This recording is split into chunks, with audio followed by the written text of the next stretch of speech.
What's up, guys? TJ with TJ O'Connor Fitness on a video about the coronavirus and how it can turn into ARDS and my personal experience with ARDS. Okay, so I'm not a medical professional, I'm not a doctor, and I've not had the coronavirus. But what the medical professionals are saying is that the coronavirus is basically turning into ARDS, and that's what's killing people.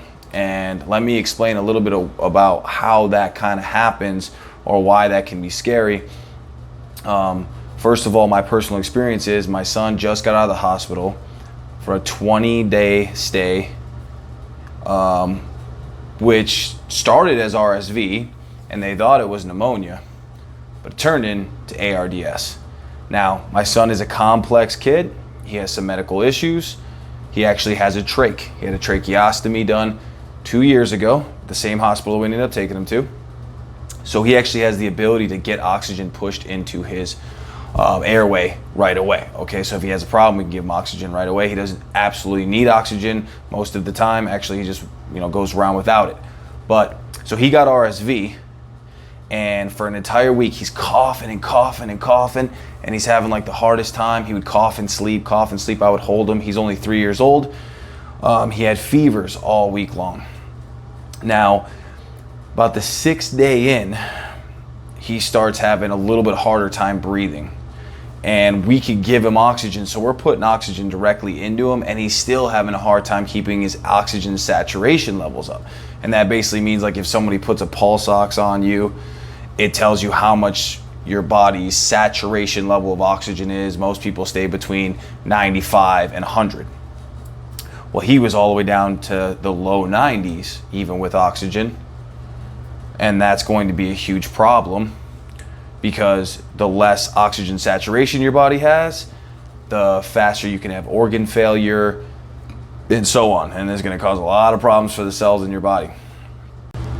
So when it comes to this problem, guys, you basically need to get oxygen in your body as fast as you can to keep your oxygen saturation levels up. Now, we as normal human beings, we can't afford, we don't have the ability to just push extra oxygen in us. Something like that gives us a little bit of extra oxygen through our airway, but it can't go straight into our lungs. So it's not as simplified as somebody that has a tracheostomy. Now, nobody wants to get a tracheostomy. That's obviously not good, but in my son's case, we're able to get oxygen directly into him. So boom, we're good. Well, couldn't keep his saturation levels up. He had a seizure. He also has epilepsy. He had a seizure from the low saturation rates. Called the ambulance. We took him in the hospital. We pretty much had no other choice at this point. So they did a bunch of blood tests. They said he had RSV. They did a x-ray. They showed that he had bilateral low-grade pneumonia, really low grade. I saw the x-ray. It was pretty black. There really wasn't a whole lot there, just a little bit of haziness, tiny bit, bilaterally, so both lungs. And we were kind of thinking, okay, so he's just got to kind of beat the pneumonia, which he has beat plenty of times already. And pneumonia, it's like it built up a fluid and an infection. You could eventually kill it. Well, they decided to keep us overnight because obviously he's a complex kid, and even though he was starting to get his oxygen levels a little bit more sustainable, they wanted to make sure he was doing good. So the next morning, he was actually doing a little bit better, and we were super happy. There was like a positive effect. We're like, okay, great. Like he started eating some food. He hadn't done that. We have to give him, he has a G tube, so which is like a gastral tube, so we can give him food directly in his stomach, which he eats normally though. And so, yeah, we've been having to give him food through that, and he was starting to eat food, and he was drinking his own water, and we were super pumped.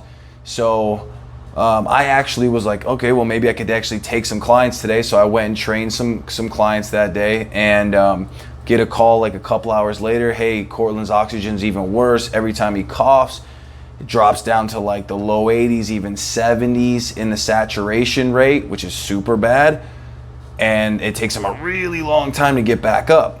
Now, we got real nervous because when we see that, like if he drops down to the 80s at all at home, we're gonna bag him. We're gonna push air into him right away because we don't want him to like have long-term problems.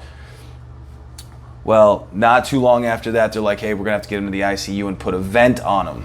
a ventilator because we can't let his oxygen saturation levels lower and then not come back fast enough. So they go to take him up. Boom, he has another seizure from the low saturation levels. They get him in the ICU, put a vent on. Now this is important because if you get ARDS as a normal human being, you're not going to be able to just stick oxygen into your lungs, right? If your saturation levels are low, they're going to have to intubate you, pop your jaw open, shove a tube down your throat into your lungs to pump air into your lungs, okay? Now the ventilator itself actually pumps air in a way that your lungs breathe, like open and close and open and close. And they had to do that for him, but they went right through his tracheostomy so they don't have to intubate him again, which he went through 2 years ago. Now, they saw his x-ray that day and it was just like white everywhere in one day. Like who knows what the heck happened? Like the pneumonia didn't grow like crazy that fast because he was already on antibiotics for the last 2 days. So it wouldn't have expanded so fast. But it took him another 2 days, at least 2 whole days. And I think on the third day they basically said, hey, this is ARDS. This is definitely ARDS. And that's acute respiratory distress syndrome. Now, that affects the whole lung because you get a brash amount of inflammation across the lung, especially in the lower alveoli. Okay, which are like little sponges that transport oxygen throughout the body. And when you get that inflammation, you get water buildup. And as soon as that happens, the oxygen can't pass through the water and you can't saturate the lungs. So even with a vent, Cortland's saturation levels were down in the 80s for 4 days. 4 days. So if you're a normal human being and you're out there trying to breathe and you get coronavirus and then it turns into ARDS, you're gonna be like trying to saturate your body with oxygen because you have all of this fluid buildup in the lower half of your lungs. And that happens later. It doesn't happen right away. It turns into that. So when it turns into it, the body's ability to saturate is super low. But not only is that the problem, the ventilator breathing into the lungs and the way the doctors explained it to me, and we've dealt with this twice now. 2 times has this happened to my son. Both were not from coronavirus, okay? They can happen from other things, okay? First one was from the flu and rhinovirus 2 years ago, and this one was from RSV.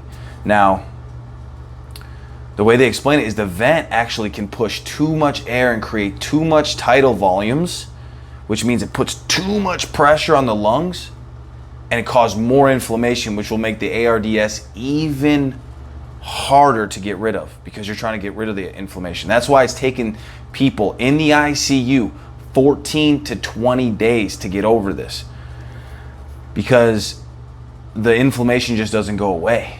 Okay, and if you're not a healthy individual, it might take even longer to go away. And if you're a really healthy individual, maybe you don't even get it, or it goes away a little bit quicker. So they put him on something called an oscillator, and that pushes air into the lungs at a rapid pace with little tiny bursts of air, and it kind of shakes them. They call it a wiggle, and this machine, everyone feels like it's like they're going backwards in their care, but it's the one machine that always has helped him. Okay, and it starts getting him wiggling and stuff, and people look at him and it looks terrible, and you think there's something really wrong, but the oscillator seemed to be what really helped him saturate. It didn't expand his lungs and make him bounce back and forth and push, and it made him kind of just hold open and just stay open. And his saturation levels finally were staying above 90. Now, thank God for the first 4 days when his oxygen saturation was super low, they did all his blood gases and his blood gases were all good. He was still moving oxygen and CO2 properly throughout his body, so he wasn't causing any failure. They were checking his blood, his kidneys, his liver, and making sure there was no failure happening anywhere. But you know, he was having to be on things like Lasix because of water retention when you just sit there for a long time. Constant drips of Lasix. He was having to be on paralytics to keep him from moving, because when you get on the oscillator, you can't move at all, or else you can mess everything up. He was having to be on pain medicine drips. He was having to be on anti-anxiety medicine drips. Now, all of this stuff has to happen in the ICU. This is what's so scary about it. You do not want to end up with ARDS, because if you do, and that's what they're saying is happening from the coronavirus, if you end up with ARDS, you are going to end up having to be in ICU with all this care, with all this medicine, with all this these people constantly needing to help you, which we just don't have enough beds, and that would be the issue. We just don't have enough beds. We don't have enough people to care. We don't have enough respirators. So that would be the biggest problem. Now, I think it was 14 days in to this, 11 days, he started turning around, okay? And once he started turning around, they were all able to start weaning him. So they were bringing his oxygen that they were giving him down, and his PEEP, or the amount of pressure they were putting in his lungs, they were bringing that down. And so once they got it low enough on the oscillator, they were able to take him off the oscillator, put him on the ventilator. The ventilator starts rebuilding what it looks like for his lungs to be breathing, the natural lung movement, the way that diaphragmatic breathing would be, and the lungs expanding and contracting. And then it took another 3 days for them to pull him off of that. And then once he was off of that, he was breathing on his own with just oxygen being the blow-by oxygen around his trach, or what somebody would have like on their face. That's a blow-by, going into them or into him for the next 3 days, okay? So all in all, we were in the hospital for 20 days, and that's really what people are talking about it taking. So 14 to 20 days in ICU care.